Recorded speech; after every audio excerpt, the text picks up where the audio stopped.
Hey besties, it's Jules, and if you're wondering where Shania is, she has temporarily abandoned this chair for the significantly more exciting assignment of Climate Week in Punta Gorda. And she's not alone. Ignite and the Belize Film Commission are both down there as part of the action, which means somebody had to stay behind and keep the download downloading. Apparently, that somebody is me. So, yes, I'm back sooner than expected. Please contain your excitement and let the download commence.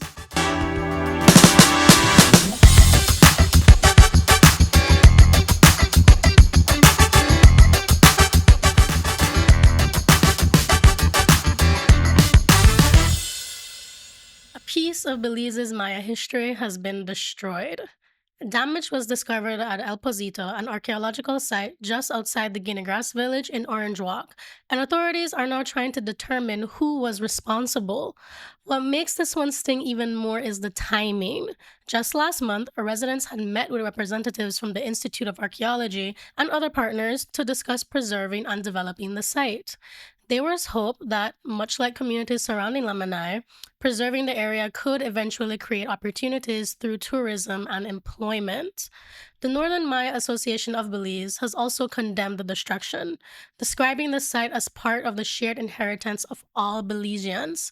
And that really is the point. You can rebuild a road, you can replace a building, you cannot manufacture another archaeological site once the original is gone. If you depend on the bus besties, you're going to want to keep an eye on this one. The Belize Bus Association says member operators will halt bus services nationwide beginning Monday, August 24th, unless the government finds a solution to the rising cost of diesel. The association says operators have continued absorbing higher fuel prices along with increased costs for tires, parts, and other essentials, but that the situation has become financially unsustainable. According to BBA President Philip Jones, the issue was first raised with the Ministry of Transport in July and later escalated to the Prime Minister. The association says it remains willing to meet with government and is calling for the previous diesel subsidy to be reinstated retroactively.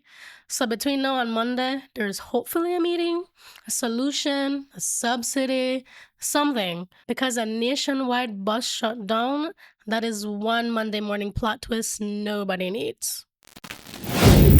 Belize's fifth annual Climate Week is taking place from August 21st to 24th at the Punta Gorda Sporting Complex. This year's theme is Where Innovation Meets Impact, driving resilience, scaling technology, and expanding inclusion in climate action. Over the 4 days, students, communities, government agencies, experts, and organizations will come together around climate action, conservation, agriculture, technology, creativity, and resilience. Honestly, Shin leaving me here to cover weekly download while she goes to Climate Week. Sustainable for the environment, questionable for me. But if you're in Punta Gorda this weekend, go check it out. Now for something considerably calmer. And by calmer, I mean emotionally manipulative in a small Japanese cafe.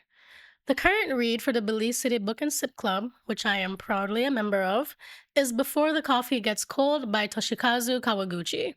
The premise is simple. There's a cafe where you can travel back in time. Sounds great, right? Except there are rules. You can't leave your seat. You can only meet someone who has visited the cafe. Nothing you do in the past can change the present. And most importantly, you have to return before the coffee gets cold. Which immediately raises the question, if you can't change anything, why go back? And that is really where the book gets you. Because these characters aren't necessarily going back to fix the past. Sometimes they need to say something. Sometimes they need to hear something. Sometimes they just need one more moment with somebody. I'm avoiding spoilers because I still have to face my fellow Book and Sip Club members, and trust me, Book Club girlies remember spoilers. But if you like stories that are simple on the surface and then quietly sneak up and punch you directly in the feelings, this one might be for you. The Belize National Teacher Union's recent call for a resource allowance got me thinking about something we probably don't talk about enough. Think about a really good teacher you had growing up. The one who made lessons interesting, decorated the classroom, printed extra worksheets, brought in materials for activities, or somehow always had a pencil for the student who forgot theirs. As a child, you don't really think where those things come from. Then you grow up and realize somebody paid for them. And very often, that somebody was the teacher. We expect teachers to be creative, innovative, and engaging, but all of that requires resources. When schools cannot provide enough, good teachers often fill the gap themselves using their own money, their own time on whatever they could find. The problem is, when they keep making it work, we can start treating that sacrifice as normal. A child's classroom experience should not depend on how much extra money their teacher can afford to spend. Whether the answer is a resource allowance, stronger school budgets, or some other solution, the larger question is worth asking. How much of our education system are teachers quietly paying for out of their own pockets? Because going above and beyond should be appreciated. It shouldn't be the funding model. And that is this week's download. We covered heritage, buses, climate action, time traveling coffee, and somehow ended up checking teachers' receipts. Shin should be back soon, unless Climate Week decides to keep her.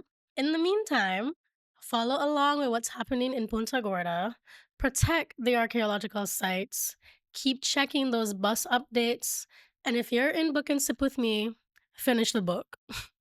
Download complete.